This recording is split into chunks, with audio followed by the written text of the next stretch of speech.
Thank you, Noah. And it was a tough weekend for the Sun Devils, and really it's been an interesting last few weeks for them.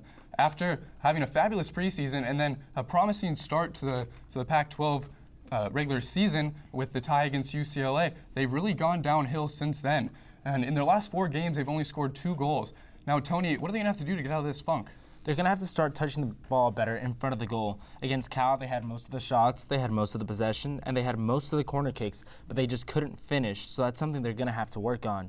Defensively, they're going to have to talk a little bit more, because against Stanford, they were trying to play that offsides trap, and the outside backs were just trailing too far behind, leaving the Stanford offense a little bit onside, enough for them to get the ball, get easy one-on-ones with Chandler Morris. One of those actually led to a goal, and you can't let that happen.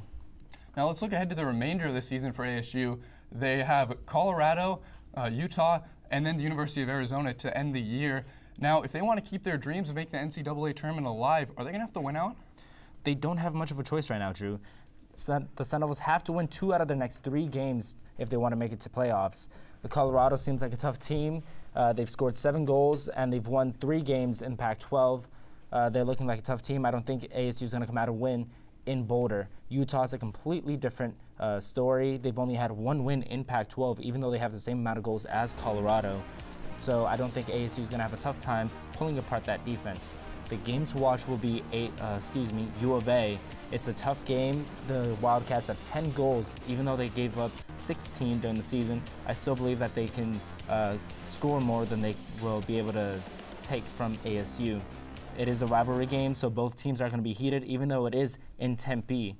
But it is a soccer game. Like I said, it is a rivalry game, and anything can happen. That's the beauty of soccer. Definitely. And let's make sure we mention both the Colorado and Utah games are on the road, and both those teams have proven that they can play against the best. Even Utah, right, who doesn't have a great record, they tied Stanford, and they only lost to UCLA 1-0. So it'll be interesting to see how it all plays out. The rest of the season starts on Friday when ASU is in Boulder to take on Colorado.